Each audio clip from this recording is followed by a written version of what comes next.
Mais um drop do livro Ação Humana. E esse aqui a galera vai gostar, porque sempre que você vê algumas defesas da existência do Estado, tem algumas que são assim, que o Estado é necessário para que pessoas não fiquem muito ricas e se tornem monopolistas.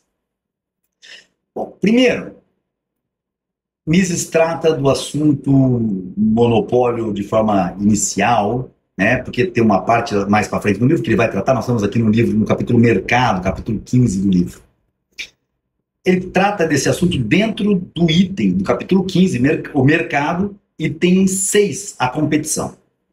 E ele trata assim, ó, eu vou ler o finalzinho desse item, que é bem comprido. O termo competição é empregado principalmente como antítese de monopólio.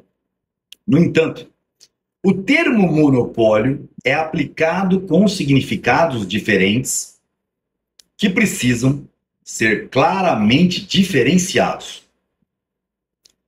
A primeira conotação de monopólio, frequentemente implícita no uso popular do termo, significa um estado de coisas no qual o monopolista, seja ele um indivíduo ou um conjunto de indivíduos, tem o controle exclusivo de algo que é vital para as condições de sobrevivência do homem.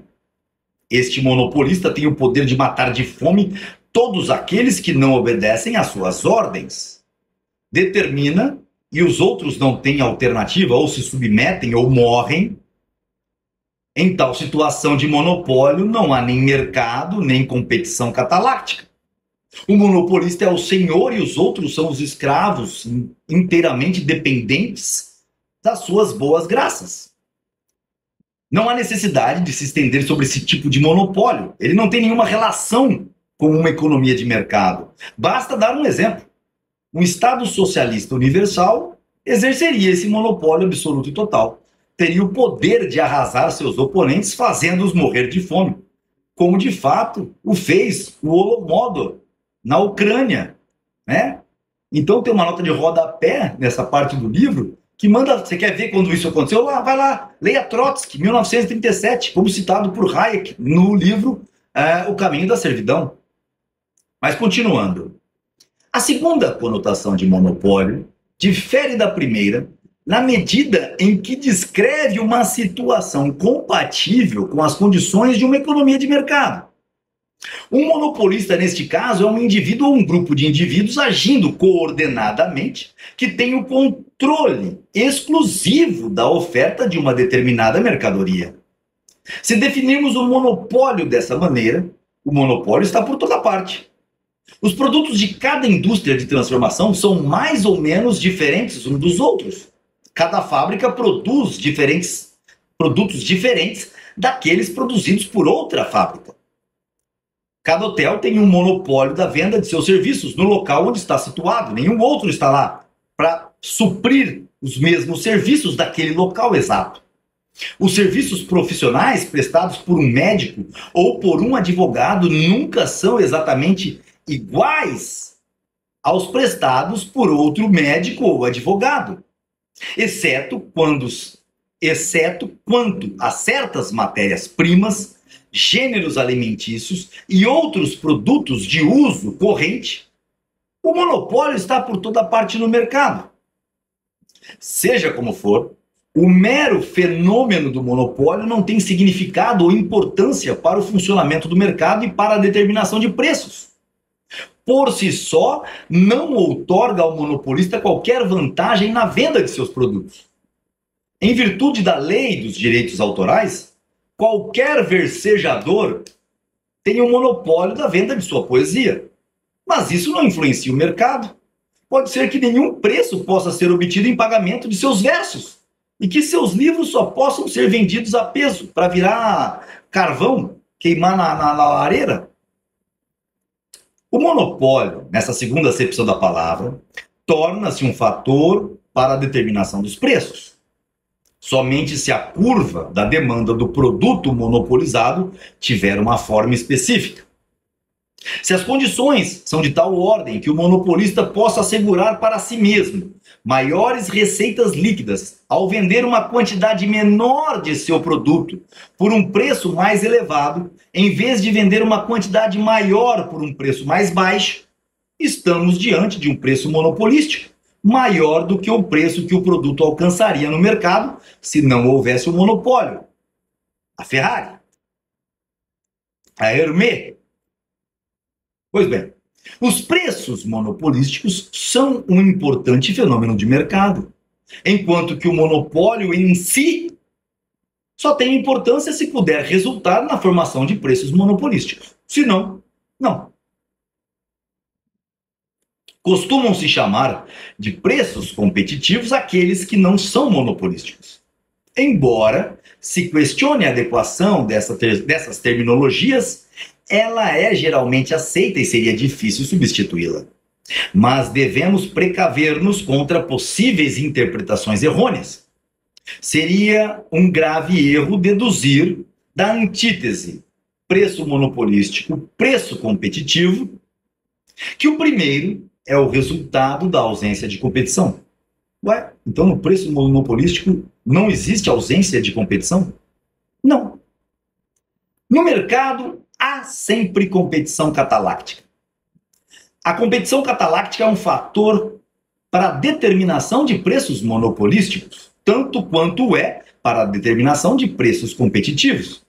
A forma da curva de demanda que torna possível o surgimento de preços monopolísticos e que orienta o comportamento do monopolista é determinada pela competição de todas as outras mercadorias que disputam o dinheiro dos compradores.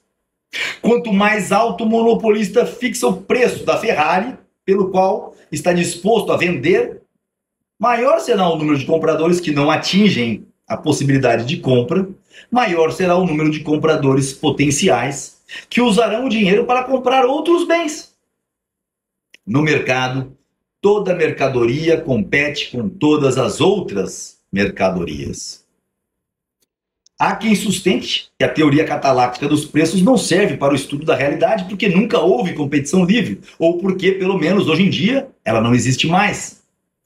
Todas essas doutrinas estão erradas. E aí, Mises pede para se ler o Hayek, caso você queira ver um livro do Hayek que eu não sei se tem em português, que chama Individualism and Economic Order, Ordem Econômica e Individualismo. Mas isso não importa. Interpretam erradamente o fenômeno e simplesmente desconhecem o verdadeiro significado do que seja competição. Inegavelmente, a história das últimas décadas registra um elenco de políticas que visam a restringir a competição. Então o Estado não está aqui para proteger o livre mercado, de que alguém vai ficar muito rico e vai se tornar um monopolista. Não, isso não se faz. O que se faz é leis para restringir a competição e criar monopólios efetivamente. A intenção manifesta dessas disposições é de assegurar privilégios a certos grupos de produtores, protegendo-os da competição com rivais mais eficientes. Em muitos casos, foram essas políticas que produziram as condições necessárias à emergência de preços monopolísticos. Em muitos outros casos, apenas impediram muitos capitalistas, empresários, agricultores e trabalhadores de entrarem naqueles setores de atividade onde teriam prestado os melhores serviços aos seus concidadãos. Eu vou querer parar por aqui, porque eu quero explicar onde o Estado cria os monopólios. Por exemplo, na concessão do sistema de água e esgoto da Samar, em Araçatuba. Ela, por lei do município, somente ela pode abastecer as residências de água, mas se você furar um poço, tiver um poço e for registrado, tudo bem, mas somente ela tem o direito de fazer o esgotamento sanitário. Aí você fala, mas eu posso fazer uma fossa na minha casa. A vigilância sanitária não vai permitir. Então eu vou contratar alguém para fazer a limpeza da fossa. A vigilância sanitária, os projetos não vão te permitir, as autorizações, as licenças de construções.